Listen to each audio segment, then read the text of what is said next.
রাসূল বলছেন বোর কাছে যাওয়া ইবাদত। কার কাছে? কথা কন না কেন? বিবির কাছে যাওয়া ইবাদত। এখন যে ছেলেরা বিয়ে করে নাই তাদের কি অবস্থা? বিয়ে করবে ইনশাআল্লাহ। তোমরা কোনো মেয়েকে জীবন নষ্ট করবা না। সূরা নূর পড়বা, প্রথম রুকু। যদি কারোর সাথে জিনায় লিপ্ত হও, তোমার জন্য হবে জিনাকারিনী, তোমার জন্য হবে মুশরিকা মেয়ে। কোন মুমিনা তোমার কপালে জুটবে না। আল খবিসুনা লিল খবিসাত, খবিসের জন্য খবিস মিলবে। ঠিক না বেটি? তুমি না জানলেও জানবেন কে?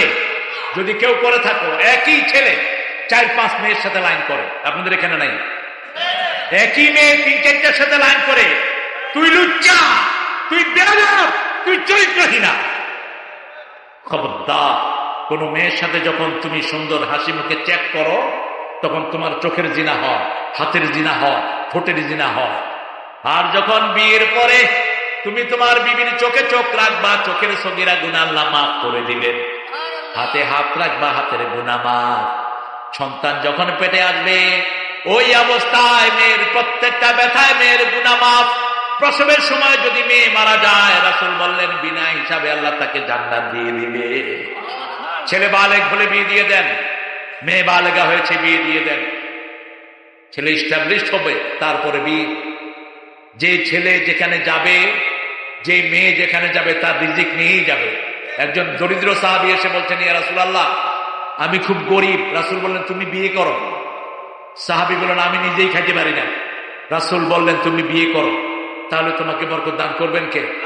বিয়ে করেছে, বিয়ের পরে আল্লাহ তাকে বরকত দিয়েছে। তবে মোহরানা যদি লোহার হান্টিও হয়, মোহরানা দেয়া ছাড়া বিয়ে করা যায় না। এক দরিদ্র সাহাবী এসে বলছেন, ইয়া রাসূলুল্লাহ, আমি বিয়ে করতে চাই কিন্তু আমি খুব গরিব। অনেক ঘটনা দেখেন, রাসূল বসে আছেন মসজিদে নববীতে, একজন মহিলা সাহাবী এসে বলছেন, জাওয়িজনি ইয়া মুহাম্মদ, হে মুহাম্মদ আপনি আমারে বিয়ে করেন। কি বিব্রতকর অবস্থা বুঝেন। রাসূল নিচের দিকে তাকিয়ে আছেন, একটা লজ্জাবতী মেয়ে, চেয়ে লজ্জাশীল ছিলেন, রাহমাতাল লিল আলামিন, চুপচাপ বসে আছেন। মেয়েটা আবার বলছে। একজন দরিদ্র সাহাবী এসে বলছে, হুজুর আপনি যদি না করেন। বুঝলেন তো? রাসূল সাথে সাথে বললেন, মোহরানা আছে? মোহরানা আছে? কয় নাই। হাল আনদাকা সূরাতুল কাউসার, তোমার কাছে কি সূরা কাউসার আছে? আছে। হাল আনদাকা সূরা নসর, তোমার কাছে সূরা নসর আছে? আছে। তোমার কাছে সূরা জিলজাল আছে? আছে। সূরা কাফিরুন আছে? আছে। এই 4টা সূরা যার কাছে আছে সে পয়সালা হয়ে যাবে। আরো আস্তে কর না সুবহানাল্লাহ। এই সূরাগুলো তার মোহরানা হয়ে গেল। আরেক সাহাবী এসেছেন, তার মোহরানা হলো কোরআন শিক্ষা দেয়া। কি শিক্ষা দেয়া? কোরআন শিক্ষা দেয়া। কিন্তু বিনা মোহরে কোনো বিয়ে হতে পারবে? বিবির কাছে গেলে ইবাদত, উঠতে বসতে ইবাদত, চলতে ফিরতে ইবাদত। আপনি কোন ব্যবসা করবেন যেখানে ইবাদত হয় না, সেই ব্যবসা করা যাবে না। যে খাওয়া খেলে ইবাদত হয় না, সেই খাওয়া খাওয়া যাবে না। যেই মানুষের কাছে গেলে ইবাদত হয় না, বেনামাজির কাছে গেলে ইবাদত হয় না, সেই মানুষের কাছে আপনি যাবেন না। আল্লাহ চূড়ান্ত ভাবে বলছেন, ফাদখুলি ফি ইবাদি ওয়াদখুলি জান্নাতি, আমার ইবাদতের মধ্যে দাখিল হও, আমার জান্নাতে চলে যাও। সাল্লাল্লাহু আলাইহি সাল্লামের ঘরে একজন লোক এসেছেন, সেই লোকটা ছিল কাফের। রাসূল 7টা ছাগলের দুধ তারে দহন করে খাওয়াইছে। কয় ছাগল? 7 ছাগলের দুধ খায় কাফের পড়ছে লা ইলাহা ইল্লাল্লাহু মুহাম্মাদুর রাসূলুল্লাহ সাল্লাল্লাহু আলাইহি ওয়াসাল্লাম। এরপরে ওই লোকটা আবার আসলো। আবার আসার পরে একটা ছাগলের দুধ রাসূল দিলেন। ওটাই ওই লোকটা শেষ করতে পারলো না। রাসূল বললেন, কাফের খায় 7 পেটে, মুমিন খায় 1 পেটে। মুমিনের বাকি পেটগুলো রহমত দিয়ে ভরে দেন কে? এই জন্য ইবাদত মানি হলো মানুষকে নিয়ে খাওয়া। ইবাদত মানে হলো নিজে না খেয়ে আরেকজনের মুখে খাবার তুলে দেয়া। ইবাদত মানে হলো আরেকজন ভাইয়ের শান্তি দেখা, নিজের কষ্টে পড়া। নিজে কষ্ট করে আরেকজন ভাইকে শান্তি দিলে আপনার দুঃখগুলো দূর করে দিবেন কে? রাসূল সাল্লাল্লাহু আলাইহি ওয়াসাল্লামের ঘরে এক লোক এসেছেন। রাসূল ভোজন রসিক ছিলেন, খুব সুন্দর রাঁধতে পারতেন, রাহমাতাল লিল মানুষকে খাওয়াতেন। শীতকালে একটা হালুয়া খাওয়াতেন রাসূল, সেটা বানাতেন খেজুর, মধু আর হলো মাখন দিয়ে। এটা খাবেন, শীতের কাপড় আর গায়ে লাগবে না। রাসূল সাল্লাল্লাহু আলাইহি ওয়াসাল্লাম খেতেন, তরমুজ খেতেন, তরমুজের সাথে একটু আদা খেতেন, রাহমাতাল লিল, পেটটা পরিষ্কার হয়ে যায়। বিত্তিক মাছ জামজাবিল মিলিয়ে খেতেন, খেজুরের সাথে ক্ষীরা খেতেন অথবা শশা খেতেন, রাহমাতাল লিল, এভাবে মিলিয়ে খেতেন, রাহমাতাল লিল আলামিন। রাতে এশার পরে কখনো ভারী খাবার নিতেন না, এশার পরে কখনো হেভি খাবার নিতেন না, রাহমাতাল লিল আলামিন। আর্মিরা এখন রাসূলের সিলেবাসটা অনুসরণ করে, কিন্তু রাসূলের যদি শূন্য যুদ্ধের ময়দানে অনুসরণ করতি, তোরা জীবনে ভক্তি না, তোরা জীবনে পরাজয় বরণ করতি। রাসূল সাল্লাল্লাহু আলাইহি ওয়াসাল্লাম যা করেছেন সবটাই ইবাদত। ইবাদতের একটাই মডেল, সেটা হলো রাহমাতাল লিল। সিরাতুল মুস্তাকিমের একটাই মডেল, সেটা হলো রাহমাতাল লিল আলামিন। আল্লাহ বলেন আনি আবুদুনি হাদা সিরাতুল মুস্তাকিম, আমার ইবাদত করো, সিরাতুল মুস্তাকিম দিয়ে দেব। আমরা বললাম সিরাতুল মুস্তাকিম কি? আল্লাহ বলছেন ইয়াসিন, পড়েন, ওয়াল কুরআনিল হাকীম ইন্নাকা লামিনাল মুরসালিন আলা সিরাতিন মুস্তাকিম। কে বলছেন? ইয়াসিন। আল্লাহ বলছেন ওয়াল কুরআনিল হাকীম, বিজ্ঞানে ভরা কোরআনের কসম, ইন্নাকা লামিনাল মুরসালিন, আপনি প্রেরিত রাসূলদের একজন। সিরাতুল মুস্তাকিম, আপনার অন্য নাম হলো সিরাতাল মুস্তাকিম। 5 ওয়াক্ত নামাজে একটাই দোয়া করি, ইহদিনাস সিরাতাল মুস্তাকিম, একটাই দোয়া আল্লাহর কাছে করি, হে আল্লাহ সিরাতুল মুস্তাকিম দান করেন। আমরা বললাম কিভাবে সিরাতুল মুস্তাকিম দিবেন? সূরা আল ইমরানের 102 নম্বর আয়াতে আল্লাহ বলছেন ওমাইয়া আতাসিম বিল্লাহি ফাকাদ হুদিয়া ইলা সিরাতিন মুস্তাকিম, যে আমি আল্লাহকে মজবুত করে ধরে, আমি আল্লাহ নিজে তাকে সিরাতুল মুস্তাকিম উপহার দিয়ে দেই। একটা লোক এসেছে একটা জায়গাতে, আচ্ছা কত বিনয়ী মানুষ, আল্লাহ কবুল করুন। দেখছেন কত সুন্দর মানুষ, এটাই হলো আদব, এটা একটা কোরআনের ক্লাস, ঠিক না ঠিক? আমরা সবাই ছাত্র, আমরা সবাই কি ছাত্র। আমি যে আপনাদের চেয়ে খুব বেশি জানি তা না, একসাথেই আমরা জিকির করছি। আমি যেটা আপনাদেরকে জিজ্ঞেস করতেছি, আপনারা সহযোগিতা করছেন, এভাবে আমরা একটা জিনিসকে সুন্দর করবো। এলেম বহুত মাল বতে যার, ফার্সিতে একটা কথা আছে, এলেম যত আলোচনা করবেন তত এলেম বাড়িয়ে দিবেন কে? আর যত ব্যবসা করবেন তত পয়সা বাড়িয়ে দিবেন কে? আল্লাহ বাড়িয়ে দিবেন। রাসূল সাল্লাল্লাহু আলাইহি ওয়াসাল্লাম যখনই কোথায় যেতেন, ওখানের শিশুদের খবর নিতেন, ওখানের মুরব্বীদের খবর নিতেন, ওখানের সব পরিবারের খবর নিতেন। একটা ছোট্ট শিশু উমায়ের তাকে দেখে জিজ্ঞেস করলেন, ইয়া উমায়ের মা বিকা বিনুগায়ের, হে উমায়ের তোমার ছোট পাখিটার খবর কি? উমায়ের কেঁদে ফেললেন, ইয়া রাসূলুল্লাহ আমার ছোট পাখিটার কথা আপনার মনে আছে?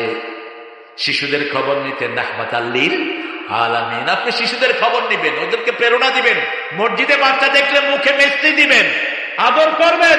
কিন্তু আমাদের কিছু মুরব্বী আছে, বাচ্চা দেখলে পোলাপান মনে করে মসজিদে এসে কবিরা গুনাই করছে। এরকম বুড়া আছে না নাই? কেন ধমকান? এই মিয়া ধমকান কেন? রাসূল আসরের নামাজের সেজদায় গিয়েছেন, হুসাইন ঘর থেকে এসে রাসূলের মাথায় বসে আছে, সেজদা লম্বা হয়ে গেছে। নামাজ শেষ করলেন, সাহাবায়ে কেরাম জিজ্ঞেস করলেন, ইয়া রাসূলুল্লাহ আসরে এত লম্বা সেজদা তো আপনি দেন না, অসুস্থ হলেন নাকি, ওহী আসলো নাকি? রাসূল বললেন, আমার নাতি আমার মাথায় বসা ছিল, তাকে কষ্ট দিতে চাইনি, আমি সেজদায় পড়েছিলাম। আর আল্লাহ বলেন ওয়া মা ইয়াতিকু আনিল হাওয়া ইন হুয়া ইল্লা ওয়াহয়ুন ইউহা, নিজের মন থেকে কোনো কাজ তিনি করতেন না। He never Tux from his personal wings, কখনো মন গড়া কিছু তিনি করতেন না। আল্লাহ ওহী করার পরে কথা বলতেন রাহমাতাল লিল আলামিন। রাসূল সাল্লাল্লাহু আলাইহি ওয়াসাল্লাম কিভাবে মানুষকে ভালোবাসতেন? একজন লোকের কথা বলছি, তিনি একটা মসজিদে আসলেন, এসে ইমামকে বললেন, হুজুর আমাকে কালেমা পড়ায় দেন, আমি মুসলমান হয়ে যাব। হুজুর বললেন, তোমার পরিচয় কি? ছেলেটা বলল, আমি খ্রিস্টান ছিলাম, আমি এক আল্লাহকে ডাকতাম, আমি গির্জায় যেতাম, ওই মূর্তির দিকে ধ্যান করতাম না, আমি এক আল্লাহকে ডাকতাম, বারবার ডাকতাম। আল্লাহ আমাকে স্বপ্ন দেখালেন এই মিম্বারটা, এই মিম্বারে বসে যিনি কথা বলছেন তার কাছে গিয়ে আমি যেন কালেমা পড়ি। ওই যে আয়াতটা, ওমাইয়াতাসিম বিল্লাহ ফাকাদ হুদিয়া ইলা সিরাতিন, কেউ যদি আল্লাহকে ধরে তাকে হেদায়েত দান করে দেন কে? উঠতে বসতে চলতে ফিরতে ধ্যান হবে কার? ব্যবসায় যাচ্ছে, আপনি আল্লাহকে বলবেন, আল্লাহ এই ব্যবসাটা যদি আপনার কাছে পছন্দনীয় হয় আমার ব্যবসায় বরকত দিয়ে দেন, তাহলে আপনি আর কোনোদিন হারাম ব্যবসা করবেন না। আপনি জমিতে যাচ্ছেন, আপনি আল্লাহকে বলবেন, আল্লাহ আমার জমির চাষটা যদি আপনার কাছে ভালো লাগে বরকত দেন, তাহলে আপনি কারো জমির আইল খেলবেন না। অনেক লোক মাথায় কি সুন্দর টুপি, লাঙ্গলের মাথা দিয়ে আরেকজনের আইল খেলা। সুবহানাল্লাহ, সুবহানাল্লাহ, তুমি পড়বা সুবহানাল্লাহ, কিন্তু আরেকজনের আইল ফেললে তোমার আমলনামায় উঠবে গজবুল্লাহ লানাতুল্লাহ। খবরদার, ওজনে কম দিবেন না, কারো জমির আইল খেলবেন না। এক বিগত যে অন্যায় ভাবে নিবে 7 তবক জমিন ঘাড়ে করে কিয়ামতের ময়দানে তাকে উঠতে হবে। বিবির মোহরানা দেয় না অনেকেই, মোহরানা কে দিবেন? বিবিকে মোহরানা ফরজ। মোহরানা কি? আতুন নেসা নেসা সাদুকাতিহিন্না নেহলা আতুহুন্না উজুরাহুন্না ফারিদা, এটা ফরজ হিসেবে আদায় করো।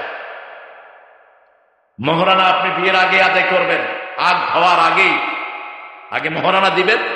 কারণ আমরা যখন মোহরানা বিয়ে সংগঠিত করতে যাই তখন মোহরানার কথাটা আগে কাকে বলতে হয়? কথা কর না কেন? বউকে বলতে হয়। বউকে বলতে হয় সলিমুদ্দিন ছেলে কলিমুদ্দিন কুতকুত 10 লক্ষ টাকা মোহরানায় তোমাকে বিয়ে করতে চায়। সকিনা বানু, তুমি রাজি আছো? সকিনা যদি চুপ করে থাকে তাহলে কি হলো? সম্মতি হলো। আর যদি গোপনে আস্তে করে আলহামদুলিল্লাহ বলে তাও হয়ে গেল। কিন্তু জোর করে ওর বড় আওয়াজ নেওয়ার কোনো দরকার নাই। যে মেয়েটা লজ্জাশীল ওরা চুপ করেই থাকে। বাস আপনি নিয়ে আসছেন এজেন্ট, মেয়ের অনুমতি নিয়ে আসছেন, আগে লেডিস ফার্স্ট, আগে মেয়েদের অধিকার। এরপরে আপনি ছেলেকে বলবেন, এই কুতকুত, তোমাকে সকিনা 10 লক্ষ টাকায় তোমার জাউজিয়াতে আসতে চায়, তুমি তাকে কি স্ত্রী হিসাবে কবুল করবা? কুতকুত মুখের কাপড় সরায় কবুল। কি লজ্জা! এরপরে যৌতুক খাস কেমনে মূর্খ? যৌতুক কিভাবে খাস? যৌতুক খালি তুই জাহান্নাম কামাই করলি, ঘরে শান্তি নষ্ট করলি। তোর মেয়েকে যখন বিয়ে দিবি তখনও তুই যৌতুক ছাড়া দিতে পারবি না। আর যদি মহারানা দিয়ে বিয়ে করো, ওই বিয়ের ভিতরে রহমত নাজিল করবেন কে? রাসূল সাল্লাল্লাহু আলাইহি ওয়াসাল্লাম 13টা বিয়ে করলেন মোট, সবগুলোতে আগে মহারানা আদায় করে দিয়েছেন। সবচেয়ে দামি মহারানা দিয়েছেন মা খাদিজাকে 19টা তাজা উট। কয়টা? 19টা তাজা উট মা খাদিজার মহারানা। কারণ মা খাদিজার দাম ছিল সবচেয়ে বেশি। প্রত্যেকের ক্যাশ মহারানা দিয়েই রাসূল সাল্লাল্লাহু আলাইহি ওয়াসাল্লাম বিয়ে করে আনলেন। ইবাদত, জন্ম থেকে মৃত্যু পর্যন্ত ইবাদত। আবার আল্লাহ রাব্বুল আলামিন বলছেন, সব নবীকে আমি ইবাদতের জন্য পাঠিয়েছি। সূরা নাহলে আল্লাহ বলছেন, ওয়ালাকাদ বাআসনা ফি কুল্লি উম্মাতির রাসূলা আন ইবুদুল্লাহা ওয়াজতানিবুত তাগুত। প্রত্যেক নবী, প্রত্যেক কওমের কাছে আমি নবী পাঠিয়েছি। সব নবীদের দাওয়াত ছিল ইবাদত করতে হবে কার? এক আল্লাহর ইবাদত। ইবাদতের মাথা হলো নামাজ। সূরা তাহার ভিতরে আল্লাহ বলছেন, ইন্নানি আনাল্লাহু লা ইলাহা ইল্লা আনা ফা'বুদনি ওয়া আকিমিস সালাতা লিযিকরি। নিশ্চয় আমি আল্লাহ, আমি ছাড়া তোমাদের কোনো ইলাহ নাই, আমার ইবাদত করো। আমরা বললাম ইবাদত করব কি? আল্লাহ বলেন, আকিমিস সালাতা লিযিকরি, নামাজ কায়েম করো, আমার জিকির প্রতিষ্ঠিত হয়ে যাবে। আজকে আমরা এখানে যারা এসেছি, আজকে ওয়াদা করব 1 ওয়াক্ত নামাজ আর জীবনে ছেড়ে দেব না। রাজি আছেন? প্রিয় বাবারা রাজি আছেন? একটু আল্লাহকে হাত তুলে দেখা দেন, বলেন, হে আল্লাহ, হে আল্লাহ, আপনার নামে শপথ করছি, জীবনে আর কোনোদিন ফরজ নামাজ, ফরজ রোজা, ফরজ পিতামাতার খেদমত, ফরজ কোরআন পড়া, ফরজ কোরআন মানা ছেড়ে দেব না, ছেড়ে দেব না। আমিন ইয়া রাব্বাল আলামিন। একটা শপথ আমরা করি প্রত্যেক দিন আমরা ভিতরের নামাজে একটা শপথ করি, অনাত্রুকু মাইয়া জুরুকা। আমরা বর্জন করি তাদেরকে যারা জুয়াখোর, সুদখোর, ঘুষখোর, চোর, চাঁদাবাজ, এদের সাথে আমাদের কোনো সম্পর্ক। আবার আল্লাহ রাব্বুল আলামিন বলছেন, যারা একটা শপথ আল্লাহকে দিবেন সারা রাত তাদের আমলনামায় সওয়াব লেখা হবে।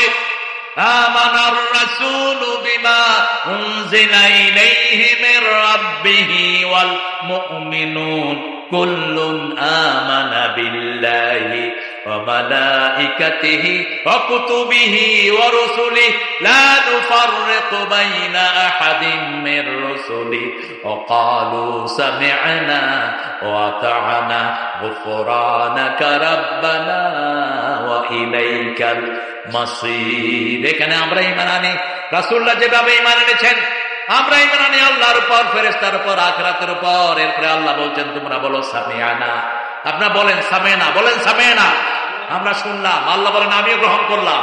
ও আতানা, আমরা মেনে নিলাম। আল্লাহ বলেন আমিও কবুল করে নিলাম। সুবহানাল্লাহ। আমরা কিন্তু করি নাই, আমরা শুধু শপথ করছি সামি'না, হে আল্লাহ আপনি যা হুকুম করেছেন আমরা সব শুনলাম, আলহামদুলিল্লাহ। বলেন আপনি বিবির আইন দিয়েছেন, কোরআনে বিবির আইন আছে না নাই? ছেলে মেয়ের আইন আছে না নাই? কিভাবে ছেলে মেয়েদেরকে পড়াবেন, কি পড়াবেন ছেলে মেয়েদেরকে, সেটা কোরআনে নাই। কথা বল না কেন?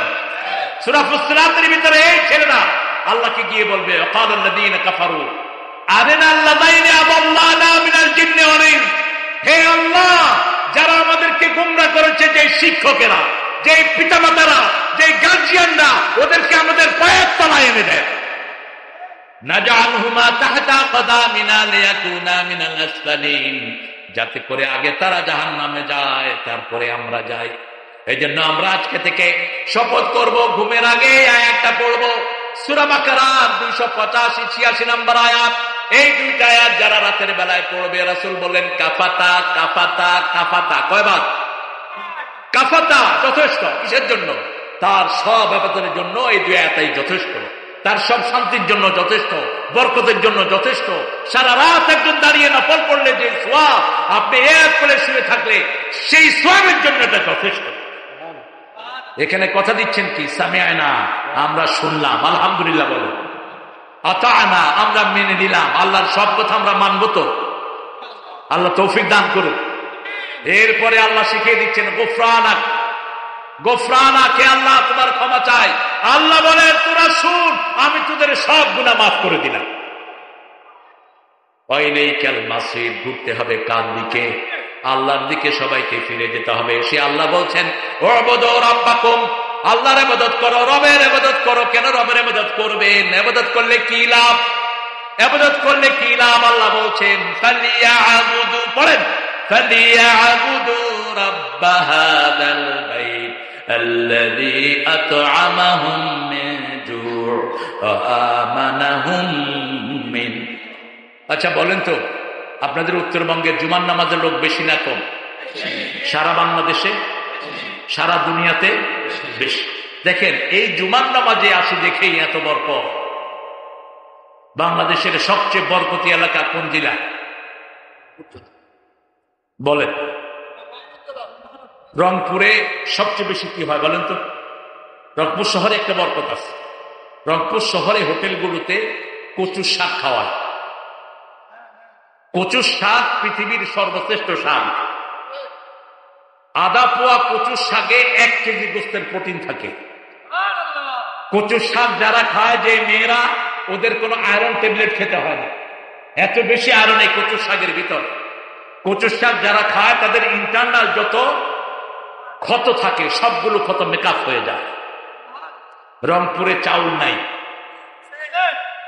নাই। কলা সস্তা না বেশি? এক হালি কলা কত? কত? 20 টাকা। আল্লাহ আমার একটা বাড়ি করে দাও। কেন 4টা কলা আনলো 60 টাকা দিয়ে, 60 টাকা। তাও দারোয়ান বলছে স্যার দামাদামি করে আনছি। 70 টাকা চাইছে, 60 টাকা দিয়ে কোনো মতে আনছে। একটা কত পড়লো? 15 টাকা। আর আপনারা 4 টাকা 20 টাকা। আর কত সস্তা চান আপনারা? কেন এত বরকত? 5 ওয়াক্ত নামাজ যদি পড়েন আপনার দায়িত্ব নেবেন কে? রাসূল বলছেন মান সাল্লা সুবহা ওয়া হুয়া ফি জিম্মাতিল্লাহ, যে ফজর আদায় করবে আল্লাহ তার জিম্মা নিয়ে নেয়। আমরা যখন আল্লাহর জিম্মায় থাকবো, আমাদের উপর কেউ আক্রমণ করতে আসলে আমাদেরকে হেফাজত করবেন কে? যেমন একজন ডিসি থাকে সরকারের জিম্মায়, ঠিক না ঠিক? এই জন্য ডিসিকে আক্রমণ করতে গেলে সরকার আসে, ঠিক না ঠিক? একজন আর্মি থাকে মেজরের জিম্মায়, আর্মিকে আক্রমণ করলে মেজর বাঁচাতে আসে। আর আল্লাহর হাবিব বলছেন যারা ফজরের নামাজ পড়ে তাদের জিম্মা কার জিম্মায় থাকে? আল্লাহর জিম্মায়। আবার রাসূল বললেন দুই ঠান্ডার নামাজ যে পড়বে সে জান্নাতি হয়ে যাবে। দাখালাল জান্নাহ লাইয়ুল জান্নাহ মান সাল্লাল মারদাই। দুই ঠান্ডার নামাজ যে পড়বে আগুন কখনো তাকে স্পর্শ করবে না। আল্লাহ রাব্বুল আলামিন এবারে চূড়ান্ত কথা বলছেন, ইবাদত করলে কি দিব? ইবাদত করতে রাজি আছি তো? লুঙ্গি কতটুকু রাখে ইবাদত বলেন তো? টাকনোর উপরে আর হাঁটুর, টাকনোর উপরে হাঁটুর নিচে। কিন্তু যদি কাঁচা দেয়, ওই যে কি জানি লেংটু, লেংটু, লেংটু, এই যে লেংটু দেয় না অনেকে, মাথায় টুপি আবার লেংটি দিচ্ছে। নামাজ পড়তে গেছে লেংটি খুলছে, কিন্তু লেংটি তো খুলে নেই, লেংটি অর্ধেক হয়ে গেছে। যখন সেজদায় গেছে উপরে ফ্যান ঘুরতেছে, যা হওয়ার তাই হয়েছে। আপনি দিলেন কেন? এটা দিবেন না। আপনি একা থাকলেও উলঙ্গ হবেন না। উলঙ্গ হলে ফেরেশতা কি হয়? বিদায় নিয়ে যায়। ইব্রাহিম আলাইহিস সালামকে আগুনে তুলবে নমরুদ, এত ভারী তিনি উঠতে পারছে না। শয়তান এসে পরামর্শ দিল তোমরা একটা মেলা করো, মেলা করলে ছেলে মেয়ে একসাথে হবে, জিনা ব্যভিচার হবে, ফেরেশতা বিদায় নিবে। করলো মেলা, জিনা ব্যভিচার হলো। মেলায় গেলে ছেলে মেয়ে ঢলাঢলি আসে না নাই? আপনার কোন মেয়েকে আপনি মেলায় দিবেন না। আপনার কোন মেয়েকে কোন ছেলের কাছে প্রাইভেট পড়াবেন না। আপনার এই রংপুরেই 5 বছরের ইয়াসমিন ধর্ষিতা হয়েছে পুলিশের হাতে। ছোটবেলা থেকে মেয়েকে হেফাজত করেন, মেয়ের মাথা ঢেকে দেন, ওকে সুন্দর বোরকা কিনে দেন, খোলামেলা ড্রেস ছেলেকেও কিনে দেন, মেয়েকেও কিনে দেন। রাসূল সাল্লাল্লাহু আলাইহি ওয়াসাল্লাম মা ফাতেমা একদিন সাজতেছিলেন, রাসূল দূর থেকে দেখলেন, দেখে একটু লুকিয়ে গেলেন। লুকিয়ে গিয়ে এবার সাজার পরে, মেয়েরা চায় না সে যখন সাজে কেউ যেন দেখে, সাজার পরে দেখো। রাসূল বললেন মা তুমি সেজেছ? বলছে আব্বা বান্ধবীদের বাসায় যাব তো এই জন্য সেজেছি। ছোট্ট মেয়েকে রাসূল কি বলছেন শুনেন। রাসূল বলছেন সাল্লাল্লাহু আলাইহি ওয়াসাল্লাম মা দুনিয়ার স্বাদ যদি বেশি হয়ে যায়, জান্নাতের স্বাদ থেকে আল্লাহ তোমাকে বঞ্চিত করে দিবে। কি ছোট্ট কথা, সারা দুনিয়া ঢুকিয়ে দিলেন। মা আয়েশা বলছেন সেই থেকে আর কোনোদিন আমি বাহিরে যেতে সাজি নেই। আপনার মেয়েকে আপনি শিক্ষা দিবেন, আপনার মেয়ে ছেলে যেন আপনার জন্য জান্নাতের কারণ হয়। আপনার মেয়ে ছেলে নামাজ পড়ে হাত তুলে দোয়া করবে রব্বের হামহুমা কামা রাব্বায়ানি সগীরা। হাজার বিপদ থেকে আল্লাহ আপনাকে বাঁচিয়ে দিবেন। আর সেই দোয়া শিখার জায়গা কোথায়? এই মাদ্রাসাগুলো। স্কুলে কোনো দোয়া নাই, সালামটাও তো পর্যন্ত ঠিক মতো দিতে পারে না, সাজলাও দেয় না, পোলাপানও দেয় না। পতাকা ওঠানোর সময় আরে বেকুব, সালাম তো দিবি। মালয়েশিয়াতে 35% কি 40% মুসলমান। মালয়েশিয়াতে স্কুলে ঢোকার সময় সব ছেলে মেয়েরা একসাথে দেয় আসসালামু আলাইকুম ওয়া রাহমাতুল্লাহি ওয়া বারাকাতুহু। আবার যখন তারা বাসায় ঢুকে আসসালামু আলাইকুম ওয়া রাহমাতুল্লাহি। আমাদের প্রতিদিন 120 কোটি বাচ্চা স্কুলে যায়। আপনি চিন্তা করেন তো, 1 কোটি থেকে 120 কোটি বাচ্চা যদি সালাম দিয়ে ঢুকতো আর সালাম দিয়ে বের হতো, সারা দেশ তো এমনি শান্তিতে ভরপুর হয়ে যেত। এই জন্য সালামের প্রসার ঘটাবো। রাসূলকে জিজ্ঞেস করা হলো শান্তিতে জান্নাতে যেতে চাই, রাসূল বললেন 4টা কাজ করো। ইফশাউস সালাম, আত'আমুত তুআম, সাল্লু ফিল লাইলি ওয়ান নাস নিয়াম, তাসিলুল আরহাম, তাদখুলুল জান্নাতা বিসালাম। যাকে চিনো যাকে চিনো না সালাম দাও। তোমার আগে যেন কেউ সালাম দিতে না পারে। রাসূলের আগে রাসূলকে কেউ সালাম দিতে পারতেন না। আপনি আগে সালাম দিয়ে দেন। যে আগে সালাম দেয় তাকে বরকতময় করে দেন কে?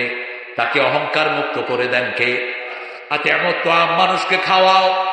সাল্লু ফিল লাইলি ওয়ান নাস নিয়াম, মানুষ যখন ঘুমায় তখন তুমি নামাজে দাঁড়িয়ে যাও। ঘুম আসতেছে না, উঠে ঘুমের ট্যাবলেট খায়। অথচ প্রত্যেকদিন ফজরে শুনি আসসালাতু খায়রুম মিনান। ঘুম ভালো না নামাজ ভালো? কেন ভালো? এটার অর্থ হলো আপনি ঘুমালে যে শরীরটা ভালো হতো তার চেয়ে বেশি ভালো থাকবে নামাজ পড়লে। সুবহানাল্লাহ। একটু টেস্ট করে দেখেন, আপনার শরীর অস্থির লাগছে, নামাজ পড়েন। বেলাল কি প্রায় রাসূল বলতেন, আজ্জিন ইয়া বেলাল আরহনি বিসসালাত, হে বেলাল আযান দাও, নামাজ দিয়ে আমার কলিজাটাকে ঠান্ডা করে দাও। সালাত, সালাতের চেয়ে শ্রেষ্ঠ নিয়ামত আর কিছুই নাই। সারা অঙ্গ সব কিছু একসাথে আল্লাহর কাছে ধন্যবাদ দেয়। প্রথমে বেবে দাঁড়ান দুই পায়ের উপর, ব্যায়ামের মধ্যে এটা হলো সর্বশ্রেষ্ঠ পজিশন, ব্লাড সার্কুলেশন সবচেয়ে ভালো হয়। এক পায়ে ভর দিয়ে যারা দাঁড়ায়, আবু হুরায়রা বর্ণনায় রাসূল বললেন তাদের গলায় শয়তান গামছা বাঁধে। এই যে এক পায়ে দাঁড়ায় না হাঁসের মতো, দুই পায়ে একসাথে দাঁড়াবেন, একসাথে দাঁড়াবেন। হাত যেখানে ভালো লাগে উপরে বাঁধতে পারেন, এখানে বাঁধতে পারেন, নাভির নিচে পারেন, আবার ছেড়েও দিতে। এটা নিয়ে ঠেলাঠেলির কোনো দরকার নাই, হাত এখানে বাঁধলেই হবে। তবে যেহেতু আমাদের ইমাম আবু হানিফা রাহিমাহুল্লাহ নাভির নিচে বেঁধেছেন, আমরাও কথা কন না কেন। আবার সৌদি আরবে গেলে আমাদের লোকেরাই কিন্তু বুকে হাত বেঁধে বয়েছে, কারণ দুই পাশে দেখে যে এমনি পেরা হে চিন্তা করো ওই বেটা আবার কি না কি কর, আমিও সেরকম করি। সৌদি আরবে গেলে তো আমরাও জোরে আমিন বলি, ঠিক না বেটি? এখানে ইমাম সাহেব যেভাবে আমিন বলবে আপনিও সেভাবেই আমিন বলবেন, তাহলে মসজিদের শৃঙ্খলাটা সুন্দর থাকবে। এগুলো মুস্তাহাব সওয়াব, এগুলো ছেড়ে দিলে কেউ গুনাহগার হবে না। এগুলো নিয়ে কিছু করার দরকার নেই। মুসলমানদের ঐক্য দরকার। যারা ঐক্যবদ্ধ হয় না এরাই ইসলামের সবচেয়ে বড় দুশমন। যারা ঐক্যের বিরুদ্ধে কথা বলে, কথায় কথায় ঐক্য বিরোধী কথা বলো, তুমি হলা ফ্যাসিস্টের দোষর, তুমি আলেমদের বন্ধু না। আমরা আল্লাহর ইবাদত করব, রাজি আছি তো?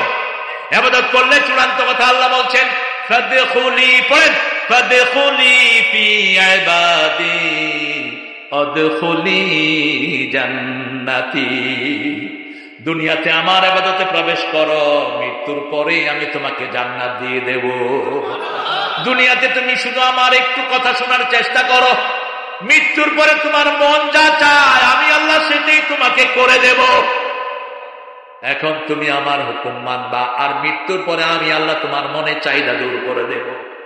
মা তাশতাহি আনফুসুকুম ওয়া লাকুম ফিহা মা তাদউন নুজুলাম মিন গফুরির রহিম। কার কথা? আল্লাহর কথা। আপনার মন যা চায় আপনি এটা করতে পারেন না। আমি যদি ফজরটা কাবা শরীফে পড়তে পারতাম, কিন্তু যেতে পারবো? পারবো না। কিন্তু মান হাম্মা বিল হাসানা ফালাহু হাসানা, এই যে নিয়ত করলাম আল্লাহ কাবাতে ফজরের সওয়াব আমাকে দিয়েন, আল্লাহ দিবেন কিনা? কথা কন না কেন? আপনি গরিব মানুষ, আপনি 5 ওয়াক্ত নামাজে নিয়ত করেন আল্লাহ কাবাতে 1 সেজদা 1 লক্ষ সেজদা সওয়াব, আমি এখানে সেজদা দিচ্ছি, কাবার সওয়াব আমাকে দিয়ে দেন। আল্লাহর হাবিব বলছেন আনা ইনদা যন্নি আবদি বি, হাদিসে কুদসি, আমার গোলাম আমাকে যেমনি ধারণা করে আমি তার কাছে তেমনি হয়ে যায়। সুবহানাল্লাহ। গোলাম যদি আমার দিকে 1 বিঘত আগায় আমি তার দিকে 1 গজ আগাই। গোলাম যদি আমার দিকে হেঁটে আসে আমার রহমত তার দিকে দৌড়িয়ে যায়। আপনি চিন্তা করেন তো, আপনার 1 বিঘত তো 1 বিঘত, কিন্তু আল্লাহর 1 গজ পর্যন্ত। আল্লাহর 1 গজের জায়গা দুনিয়া আখিরাতে কোথাও হতে পারে? আকরাবু মিন হাবলিল আকরাবু ইলাইহি মিন হাবলিল ওয়ারিদ। আপনার ঘাড়ের রগের চেয়ে আপনার কাছে থাকেন কে? সে আল্লাহকে ডাকেন। যখনই কষ্টে পড়েন কাকে ডাকবেন? এক সাহাবী আসছেন, এসে রাসূলকে বললেন ইয়া রাসূলুল্লাহ, আমি আল্লাহর জন্য কিছু করতে চাই, আপনি আমাকে কিছু ভালো শব্দ শিখিয়ে দেন। রাসূল সাল্লাল্লাহু আলাইহি ওয়াসাল্লাম শিখালেন, আপনারা পড়েন আল্লাহু আকবার, সুবহানাল্লাহ, আলহামদুলিল্লাহ, লা ইলাহা ইল্লাল্লাহ। সাহাবী এটা পড়ে গেলেন গেটের দিকে। গেটে গিয়ে মনে হয়েছে হায় হায়, এই 4টা তো আল্লাহর জন্য, আমার জন্য কি হল? আবার ঘুরে আসলে এসে বলেন ইয়া রাসূলুল্লাহ, এই 4টা তো আল্লাহর জন্য। আল্লাহু আকবার মানে সবচেয়ে বড় কে? আলহামদুলিল্লাহ মানে প্রশংসা কার? সুবহানাল্লাহ মানে মহাপবিত্র কে? লা ইলাহা ইল্লাল্লাহ। যখন এই 4টা বাক্য কেউ বলে, আল্লাহ বলে ঠিক বলেছো, ঠিক বলেছো, ঠিক বলেছো, ঠিক বলেছো। এরপর রাসূল সাল্লাল্লাহু আলাইহি ওয়াসাল্লাম সাহাবীকে শিখিয়ে দিলেন, তারপরে তুমি বলো আল্লাহুম্মা গফিরলি, বলেন আল্লাহুম্মা গফিরলি, হে আল্লাহ আমাকে মাফ করে দেন, ওয়ারহামনি, আমাকে রহম করেন, অরজুকনি, আমাকে রিজিক দান করেন, ওহদিনি, আমাকে হেদায়েত দান করেন, ওয়াফুনি, আমার সব অপরাধ আপনি মিটিয়ে দেন। সাথে সাথে কবুল করে নেবেন কে? এই জন্য উঠতে বসতে চলতে ফিরতে ঠোঁটে 4টা জিকির থাকবে। কয়টা? 4টা জিকির। কিয়ামতে জান্নাতে যাওয়ার পরেও মুমিনরা আফসোস করবে, কেন অবসর সময় আল্লাহ জিকিরের মধ্যে কাটালাম না, কেন অবসর সময় অবসর বসেছিলাম। রাসূল সাল্লাল্লাহু আলাইহি ওয়াসাল্লাম বলছেন, একটা লোক যদি প্রতিদিন সকালে সুবহানাল্লাহি ওয়া বিহামদিহি এটা 100 বার পড়ে, ওই দিন যদি সে মারা যায় তার চেয়ে শ্রেষ্ঠ মওত আর কারো হবে না। আবার কেউ যদি সন্ধ্যার সময় এই সুবহানাল্লাহি ওয়া বিহামদিহি পড়ে, ওই রাতে যদি সে মারা যায় তার চেয়ে শ্রেষ্ঠ মওত কারো হবে না। তবে রাসূল সাল্লাল্লাহু আলাইহি ওয়াসাল্লাম সাহাবীদেরকে বললেন, যে বেশি পড়বে তার মওতটা আরো বেশি ভালো হয়ে যাবে। বুখারীর শেষ হাদিস, রাসূল সাল্লাল্লাহু আলাইহি ওয়াসাল্লাম বলছেন, কালিমাতানি খাফিফাতানি আলাল লিসানি সাকিলাতানি ফিল মিজান হাবিবাতানি ইলার রহমান ইলা ইয়াউমিল কিয়ামাহ। দুটি বাক্য জিহ্বায় খুব সহজ, কিয়ামতে খুব ভারী, আল্লাহ খুব ভালোবাসেন। সুবহানাল্লাহি ওয়া বিহামদিহি সুবহানাল্লাহি আযীম। পড়েন সুবহানাল্লাহি ওয়া বিহামদিহি সুবহানাল্লাহিল আযীম। এবার ইবাদতের ব্যাখ্যা দিচ্ছেন রাসূল বলেন, আদ-দুআউ হিয়াল ইবাদাহ, দোয়াটাই ইবাদত। দোয়াটা কি? ইবাদত। উঠতে বসতে চলতে ফিরতে চাইবেন কার কাছে? 24 ঘন্টা রাসূল চাইতেন। যেমন কাপড় পরতেন, আয়না দেখতেন রাসূল সাল্লাল্লাহু আলাইহি ওয়াসাল্লাম, আয়না দেখে বলতেন, আল্লাহুম্মা হাসসিন খুলকি কামা হাসসানতা খালকি। হে আল্লাহ, আমার চেহারা যেমন সুন্দর করেছেন আমার চরিত্রটাকে তেমন সুন্দর করে দেন। কোথাও দোয়া ছাড়া নেই। আপনি ঘর থেকে বের হচ্ছেন, ডান পা বাম পা বাহিরে দিয়েই, কারণ বাহিরে আর পায়খানা একই পা, আর ঘর আর মসজিদে একই পা, ঠিক না বেটি? ঘরে ঢুকতে কোন পা?